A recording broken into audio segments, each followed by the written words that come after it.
समाज हम बनेंगे या संगठन को बनाएंगे या उसी रास्ते में अगर अच्छा दोस्त मिलेगा तो हम दोस्ती करेंगे।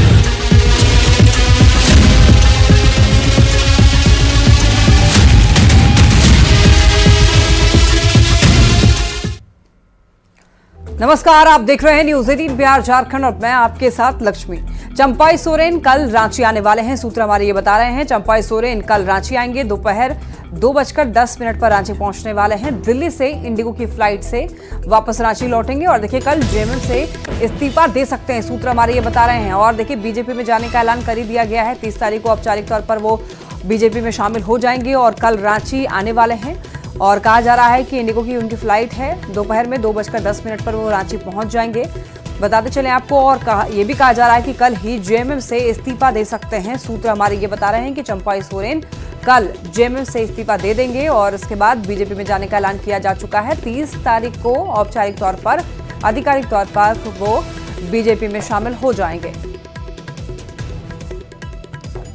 बीजेपी में जाने का ऐलान करने के बाद झारखंड के पूर्व सीएम चंपाई सोरेन एक बार फिर से सोशल मीडिया एक्स पर लंबा चौड़ा पोस्ट किया, जिसमें कि उन्होंने संथाल में बांग्लादेशी घुसपैठ की समस्या को एक बड़ा मुद्दा बताया है और लिखा है कि घुसपैठियों पर रोक नहीं लगाया गया तो आदिवासियों का अस्तित्व खतरे में पड़ जाएगा। चंपाई सोरेन ने लिखा है कि सिर्फ बीजेपी ही इस मुद्दे को लेकर गंभीर है। आदिवासी अस्मिता और अस्तित्व को बचाने के इस संघर्ष को आगे बढ़ाने के लिए ही मैंने पीएम मोदी के नेतृत्व में बीजेपी से जुड़ने का फैसला किया है। चंपाई सोरेन ने जो पोस्ट में लिखा है वो आपको दिखा रहे हैं। आदिवासियों, मूलवासियों को आर्थिक सामाजिक नुकसान पहुंच रहा है। फूलों जानों को आदर्श मानने वाली माताओं बेटियों की अस्मत जो है वो खतरे में है। घुसपैठियों को रोका अगर नहीं गया तो हमारा समाज खतरे में आ जाएगा। ये सब उन्होंने लिखा है और ये भी लिखा है कि पाकुड़, राजमहल जैसे क्षेत्रों में घुसपैठियों की संख्या आदिवासियों से ज्यादा है। बहुत बड़ी बात उन्होंने कही है और उन्होंने लिखा है कि हमें इस मुद्दे को एक राजनीतिक आंदोलन बनाना होगा। घुसपैठ के मुद्दे पर सिर्फ बीजेपी ही गंभीर दिखती है और इसी वजह से मैं बीजेपी के साथ जा रहा हूं। बाकी पार्टियां वोट की खातिर इसे नजरअंदाज कर रही है, लेकिन बीजेपी ही इस बारे में सोचती है। आदिवासी अस्मिता और अस्तित्व को बचाने के इस संघर्ष में उन्होंने लिखा है कि मैंने पीएम मोदी के नेतृत्व में बीजेपी से जुड़ने का फैसला किया है। झारखंड में जारी सियासी उठापटक के बीच चंपाई सोरेन का बीजेपी में जाने के ऐलान के साथ ही पूर्व सीएम को लेकर पिछले कुछ दिनों से चला रहा सस्पेंस अब खत्म हो चुका है। मंगलवार को दिल्ली में चंपाई सोरेन ने यह साफ कह दिया है कि वो बीजेपी में जा रहे हैं। प्रधानमंत्री पर उन्हें काफी भरोसा है। वैसे चंपाई के पाला बदलने को लेकर के सियासत काफी तेज है। देश का प्रधानमंत्री, माननीय प्रधानमंत्री का उनका ऊपर विश्वास किया। गृह मंत्री अमित शाह के ऊपर विश्वास हमारा बढ़ गया।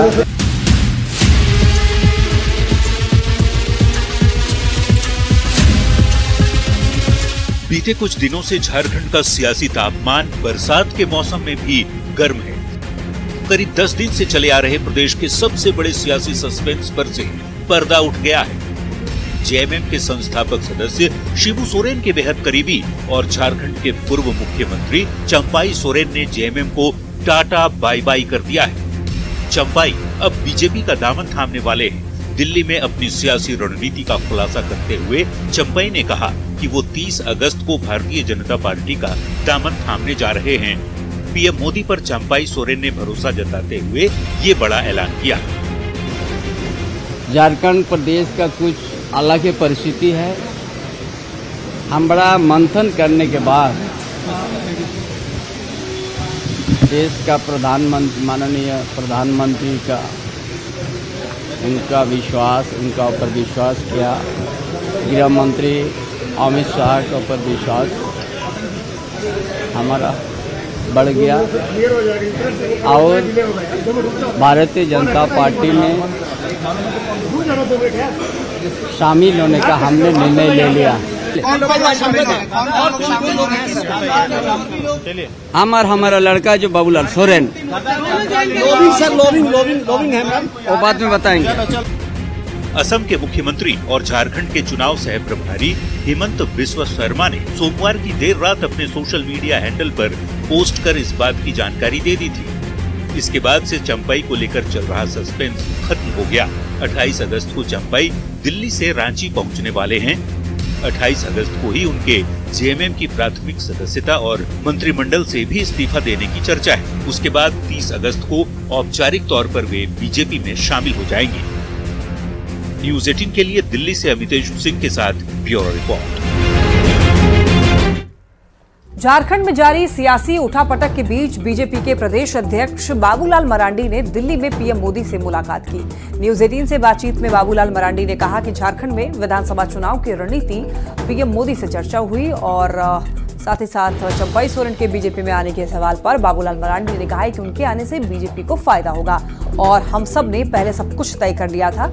उसके बाद चंपाई सोरेन की केंद्रीय गृह मंत्री अमित शाह से मुलाकात हुई है।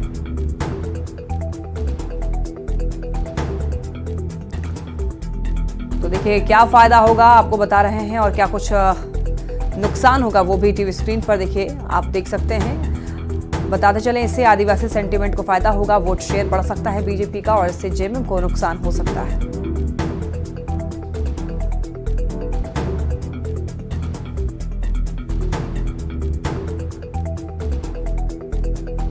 मुक्ति मोर्चा से जितने भी बड़े लीडर्स हैं, पुराने हैं, संघर्ष के जो लोग हैं, अब वो लोग धीरे धीरे किनारे, क्योंकि जब से हेमंत सोरेन के नेतृत्व में सरकार बनी है तो सरकार के इर्द गिर्द कौन लोग हैं, दलाल है, बिचौलिया है, यही सारे लोग सरकार को चला रहे हैं। उनके आने से कोल्हान क्षेत्र में खासतौर से आदिवासी जो वोटर्स हैं उसमें और फायदा होगा। पहले से आप अध्यक्ष हैं। नहीं, वो तो स्वाभाविक है निश्चित रूप से, क्योंकि जिस क्षेत्र से जो जुड़े रहते हैं और कोई अगर आते हैं तो उनके साथ भी तो लोग आते ही हैं, जुड़ते ही, तो उसका लाभ तो पार्टी को मिलेगा, उसमें कोई नई बात नहीं है। पार्टी के प्रदेश नेतृत्व को आपको विश्वास में सर लिया गया था पूरे फैसले में चंपाई सोरेन के आने में, और आपको कोई कंसर्न तो नहीं है उनके आने से? मैं पहले तो बता रहा हूँ कि उनको फोटो तो बाद में देखे, तय तो पहले ही हो गया था। जब पहले तय हो गया तब आपने आप लोगों ने फोटो देखा। चलिए बहुत बहुत शुक्रिया। तो ये थे बाबूलाल मरांडी, झारखंड बीजेपी अध्यक्ष। अमितेश सिंह, न्यूज़ 18 दिल्ली। दुमका में मैया सम्मान योजना के तहत आयोजित कार्यक्रम के बाद सीएम हेमंत सोरेन ने चंपाई सोरेन के सवाल पर कुछ भी कहने से मना कर दिया। सीएम ने सिर्फ इतना ही कहा है कि वो इस पर बाद में बात करेंगे, जबकि दुमका सांसद नलिन सोरेन ने कहा है कि चंपाई सोरेन एक मजबूत आदिवासी नेता हैं, लेकिन उन्होंने बीजेपी में जाकर के गलती की है।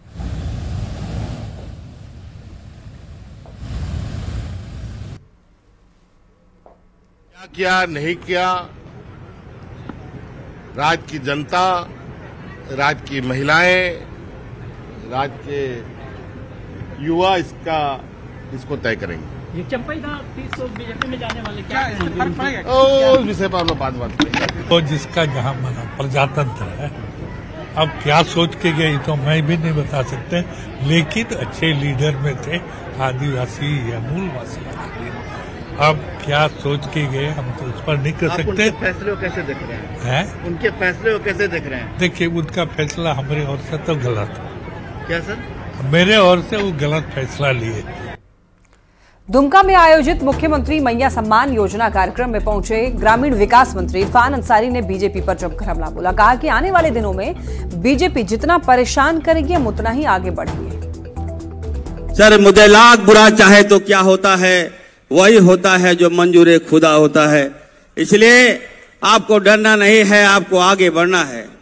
आपने इस झारखंड के लिए आपने जो एक लकीर खींच दिया है, हमें लगता है आने वाले दिनों में ये भाजपा वाले जितना हम लोगों को परेशान करे, हम लोग आगे बढ़ते रहेंगे और हमारे झारखंड को आप संवारते रहेंगे। ऐसी हम सबकी गुजारिश है आपसे।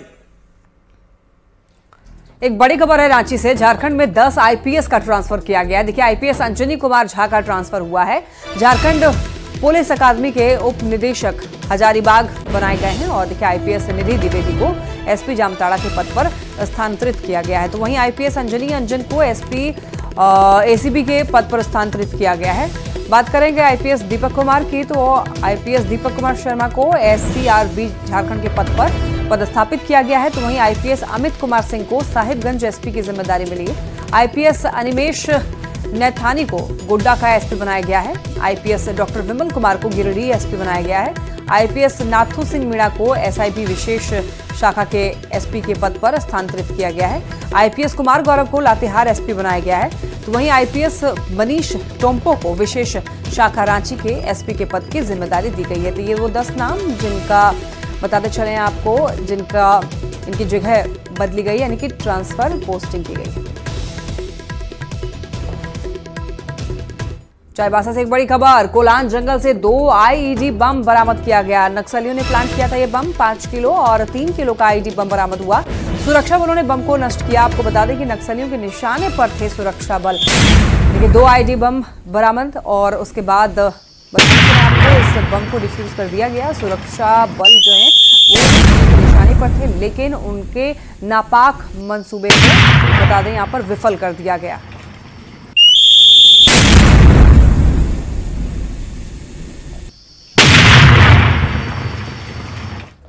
धनबाद में सीबीआई की कार्रवाई लगातार दूसरे दिन भी जारी रही। सीबीआई ने इनकम टैक्स ऑफिसर की रिश्वतखोरी मामले में कोयला कारोबारी अनिल सावरिया के आवास पर दबिश दी और इस मामले में धनबाद से 3 लोगों को गिरफ्तार कर पहले ही पटना ले जा चुकी है।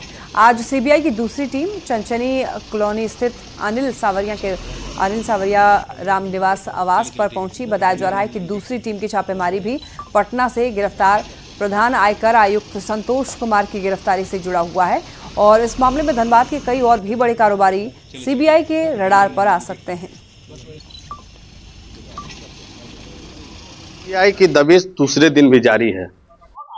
जीटीएस कंपनी के प्रबंधक गुरपाल सिंह को गिरफ्तार किया गया है। डॉक्टर प्रणव पूर्वे को गिरफ्तार किया गया है और साथ ही साथ व्यवसायी अशोक चौरसिया को गिरफ्तार किया गया है। वहीं अभी हम चंचनी कॉलोनी में हैं और यह राम निवास जो कि कोल कारोबारी अनिल सावरिया का आवास है, जहां पर की सीबीआई की टीम आज फिर से एक बार दबिश दी है। सूत्र बता रहे हैं कि आईटी के अधिकारी रिश्वत मामले में ही वह तार जुड़ा है और उसी तार को ढूंढते हुए सीबीआई की टीम अनिल सावरिया के आवास पहुंची है। 3 से 4 सदस्य सीबीआई की टीम यहां पर पहुंची है और कई अहम दस्तावेजों को खंगाल रही है। हालांकि इस मामले में अब तक क्या कुछ मिला है यह तो जानकारी नहीं मिल पाई है, लेकिन सूत्र बता रहे हैं कि गुरपाल सिंह की जिस मामले में गिरफ्तारी हुई है, डॉक्टर पूर्वे की गिरफ्तारी हुई है, उसी मामले को लेकर कुछ तार जुड़े हैं, जिसकी जानकारी मिलने पर अब सीबीआई की टीम यहां दबिश दी है। कल अगर कहा जाए सोमवार को तो देर रात तक सीबीआई की टीम धनबाद में छापेमारी की और छापेमारी में कई अहम दस्तावेज और इलेक्ट्रॉनिक गैजेट्स मिले थे। हो ये भी सकता है कि उन इलेक्ट्रॉनिक गैजेट्स में या दस्तावेजों में अनिल सावरिया का भी कहीं नाम जिक्र होगा, जिसके बाद सीबीआई की टीम ने यहां छापेमारी करने के लिए पहुंची है। अब देखना है कि आईटी के जो अधिकारी है जो कि रिश्वत मामले में गिरफ्तार हुए हैं, उस मामले में धनबाद के और कौन कौन से व्यवसायी इस मामले में जो है जकड़ में सीबीआई के आते हैं। फिलहाल अनिल सावरिया के घर में छापेमारी चल रही है और सीबीआई की टीम उस मामले को लेकर अपनी कार्रवाई को तेज कर दी है। संजय गुप्ता, न्यूज 18 धनबाद। रामगढ़ में सीसीएल अरगड्डा एरिया के गिद्दी में कोयला स्टॉक में आग लगने से करोड़ों का कोयला जलकर बर्बाद हो रहा है। करीब 1.5 महीने से ये आग लगी है, लेकिन अब जाकर के आग बुझाने का प्रयास शुरू हुआ है।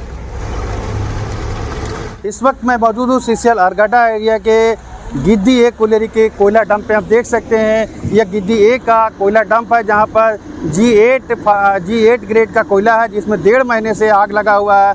लाखों टन कोयला जो है धू कर जल रहा है। आप देख सकते हैं कि किस तरह से कोयले में आग लगी हुई है। इस आग को बुझाने के लिए हालांकि सीसीएल प्रबंधन द्वारा 2 टैंकर लगाए गए हैं। देख सकते हैं पेलोडर भी यहाँ पर है। ऊपर में डोजर से कोयले को जो है यहाँ पर ढका जा रहा ताकि आग पर काबू पाया जा सके, लेकिन इसमें काफ़ी लेट हो चुका है। लाखों टन कोयला जो करोड़ों रुपए मूल्य का है धू करके जल रहा है और इसे बुझाने के प्रति सीसीएल प्रबंधन जागी जरूर है, लेकिन देर से जागी है। ऐसे में राष्ट्र का जो ये कोयला है, राष्ट्र की संपत्ति है, धू करके जल रहा है।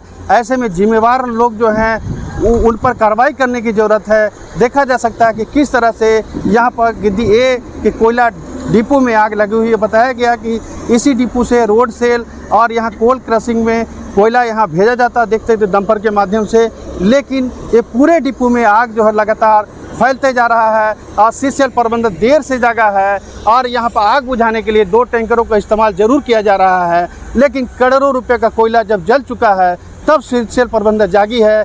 ऐसे में इस कोयले के डिपो में आग लगने के पीछे जो कसूरवार हैं उन पर कार्रवाई करने की जरूरत है। जावेद खान, न्यूज़ 18, रामगढ़।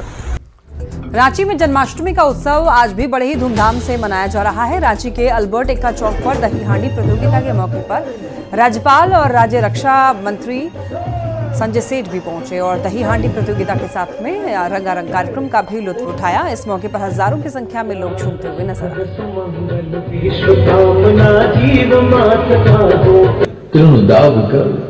दीन गाय कह रही हम पशु विश्वकामना जीव मात्र का हो कल्याण सुखद सुमंगल विश्वकामना जीव मात्र का हो तृणदाव कर है दीन गाय कह रही। जन्माष्टमी का पावन पर्व और आज देखो इंद्र भगवान खुश हैं।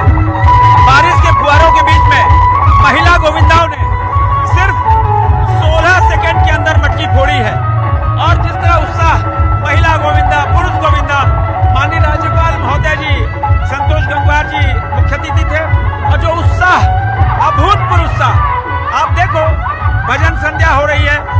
जो झांकी सजी है वो झांकी भारतीय सेना को सुपुर्द है। 25 साल कारगिल विजय के थे, उस कारगिल विजय की वो झांकी और कृष्ण भगवान की झांकी सजी है। आप देखो इस पवित्र अल्बर्ट एक्का चौक पे दही हांडी का कार्यक्रम शाम 4 बजे शुरू हुआ है, देर रात्रि तक चलेगा। आप सबको ढेर सारी शुभकामनाएं। देखिए ये तस्वीर आप देख रहे हैं कृष्ण जन्माष्टमी के मौके की तस्वीर। आज भी रांची में दही हांडी प्रतियोगिता का आयोजन किया गया है, जिसको बड़े ही उत्साह से यहाँ पर देखिए लोग मनाते हुए दिखाई दे रहे हैं। और हांडी फोड़ प्रतियोगिता में महिलाओं ने भी यहाँ पर जबरदस्त भाग लिया है और रंगारंग कार्यक्रम भी यहाँ पर प्रस्तुत किया गया। समारोह में झारखंड के राज्यपाल भी शामिल हुए, कई और नेता, रक्षा राज्य मंत्री संजय सेठ भी शामिल हुए। तस्वीरों में आप देख सकते हैं। और ये देखिए यहाँ पर प्राइज डिस्ट्रीब्यूशन की भी कुछ तस्वीरें आपको लगातार दिखा रहे हैं। अल्बर्ट एक्का चौक की ये कुछ तस्वीरें टीवी स्क्रीन पर आप देख पा रहे हैं। देखिए यहाँ पर कितनी संख्या में भीड़ है, चूंकि प्रतियोगिता काफ़ी मनोरंजक भरा ये था और इसी वजह से यहाँ पर भीड़ की संख्या आप देख सकते हैं। पश्चिमी सिंहभूम जिला में बीती रात से सुबह तक हुई बारिश से पश्चिमी सिंहभूम के बंदगांव टेबो घाटी क्षेत्र में हिरनी जलप्रपात की खूबसूरती देखते ही बन रही है। लोग यहाँ पहुँच रहे हैं और सेल्फी ले रहे हैं और यहाँ का जो नज़ारा है वो इतना मनमोहक है कि लोग थोड़ी देर खड़े हो रहे हैं, फोटोज क्लिक करवा रहे हैं। हिरनी जलप्रपात की खूबसूरती देखते ही बन रही है।